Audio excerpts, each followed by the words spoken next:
اکابرین میں سے بڑی ہستی اعظم ہے، وہاں مدرسے میں تشریف لائے، لیٹے ہوئے، میں پاس بیٹھا ہوا، تم ہر کھڑے ہو گئے، پھر ایک جملہ فرمانے لگے، میں قسم کھا کر کہتا ہوں، فرمایا جو آدمی بھی ختم نبوت کام کسی درجے میں کرے گا وہ جنتی ہے۔ الحمدللہ، اللہ تعالیٰ کی مہربانی فرمائے، یا آپ حضرات تشریف لائے، جہاں جہاں سے بھی تشریف لائے، ایک قدم جنت کا قدم ہے آپ پر۔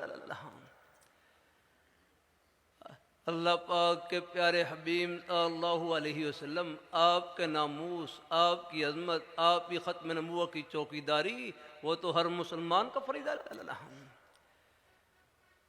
اللہ تمام مسلمانوں کا محبت کا عقیدہ کہ اللہ پاک کے پیارے حبیب صلی اللہ علیہ وآلہ وسلم، آپ اللہ تعالیٰ کے آخری برگزیدہ پیغمبر، آپ جیسی پیاری ہستی نہ پہلے آئی نہ قیامت کی صبح تک آئے گی۔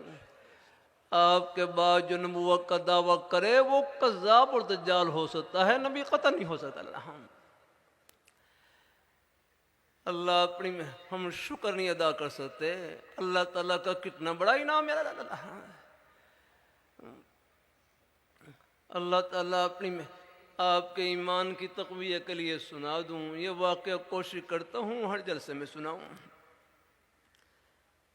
اللہ تعالیٰ اپنی مہربانی فرمائے، اللہ اپنی بارگاہ کوشش کرتا ہوں ہر جلسے میں سناؤں۔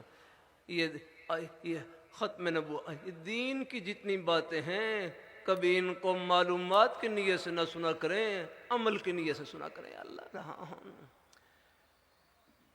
اللہ اپنی بارگاہ میں قبول فرمائے۔ ہم نے اپنے ہر کی مجلس میں جامع شفیع میں ایک ایک جملہ کئی بار سنا، ایک ایک بات کئی بار سنی، ہر دفعہ یوں محسوس ہوتا جیسے آج پہلی مرتبہ دل کو دستک دے رہی ہے۔ میں سعودی عرب میں ریاض شہر میں تھا، یہ نجد کا علاقہ ہے، یہاں سے یمامہ کا میدان 90 یا 100 کلومیٹر کے فاصلے پر۔ ہم پہلے ایک سفر میں جمعرات کو فجر کی نماز پڑھ کر روانہ ہوئے، تقریباً پونا گھنٹہ سفر کرنے کے بعد اللہ تعالیٰ نے یمامہ کے میدان میں پہنچا دیا۔ یہ وہی میدان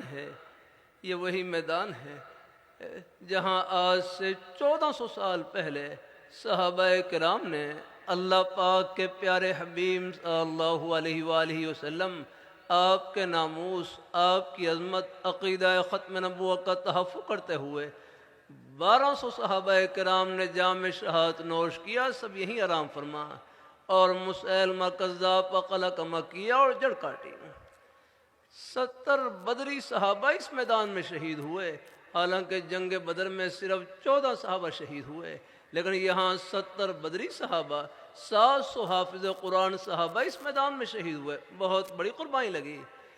ہمارے رہبر تبلیغ جماعت کے بزرگ ڈاکٹر خالد صاحب، انہوں نے عجیب بات بتلائی، فرمانے لگے یہاں سڑک کے لیے کھدائی کر رہے تھے، کھدائی کے دوران بعض صحابہ کرام کی قبریں ظاہر ہو گئیں، کھل گئیں۔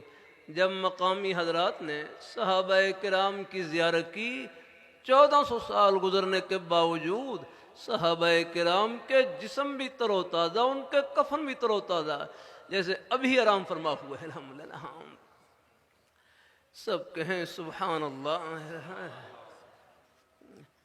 اللہ اپنی بارگاہ میں قبول فرمائے، اللہ اپنی بارگاہ میں قبول فرمائے۔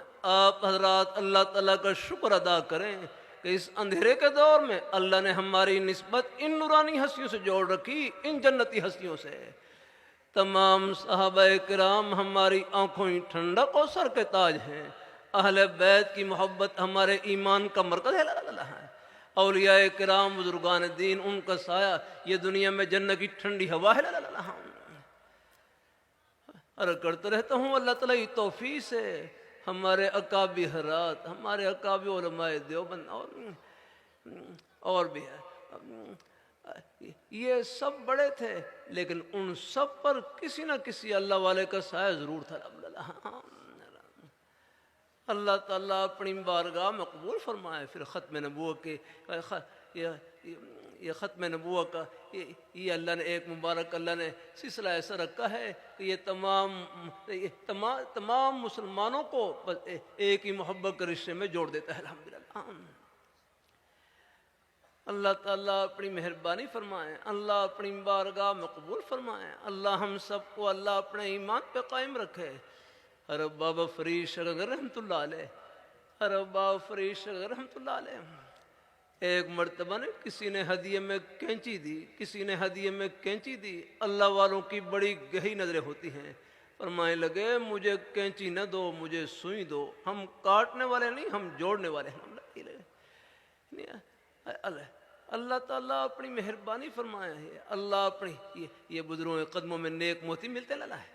کبھی کبھی عرض کر دیتا ہوں، یہ گھروں میں کچھ ہو جاتا ہے، کچھ اختلاف رائے ہو جاتا ہے، کبھی کوئی جھگڑا وغیرہ ہو جاتا ہے تو ساتھیوں سے عرض کرتا رہتا ہوں، جھگڑے کا حل جھگڑا نہیں، جھگڑے کا حل جھکنا ہے، اور جو اللہ تعالیٰ کے لیے جھکتا ہے وہ جھکتا نہیں، اللہ ان کا سر عرش لگا دیتے ہیں الحمدللہ۔ من تواضع للہ رفعہ اللہ لنا۔